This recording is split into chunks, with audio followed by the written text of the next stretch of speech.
我個仔今年高三啦，成績就中等，日日翻到屋企咧都愁眉苦臉咁樣啦，睇見佢連飯都食唔落，我真係心都痛埋。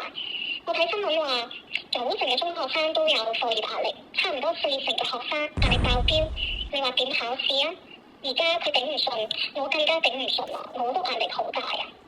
咪以為我哋家庭主婦就冇嘢諗，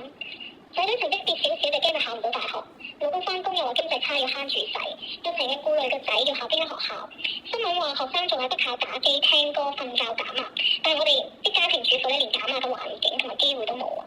所以真係想請你幫幫手，向政府提下意見，可唔可以請社區開翻啲減壓班，等仔女翻晒學之後可以去傾傾偈，學下啲瑜伽舒下壓。最好咧再整條24小時嘅家庭支援熱線，可以及時處理一啲生活煩惱問題。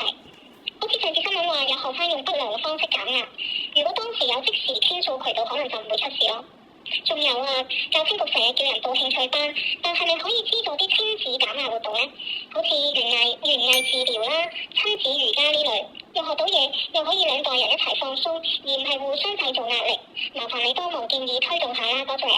咁其實真係啊，家豪，依家我都真係有共鳴啊，因為做咗家庭主婦，你哋會知道啊，原來屋企除咗先生壓力啦、小朋友壓力啦、社會壓力啦，全部都係壓力啦咁。所以我哋都希望政府可以有更加多嘅渠道啦，可以俾家庭主婦又好，所有婦女或者唔同嘅市民都好，有更加多唔同嘅渠道可以宣泄到壓力又好，或者揾到舒壓嘅方法啦。咁當然啱先女士都有所講話，可以兩代人一齊做運動，其實我覺得係幾好嘅意見嚟㗎。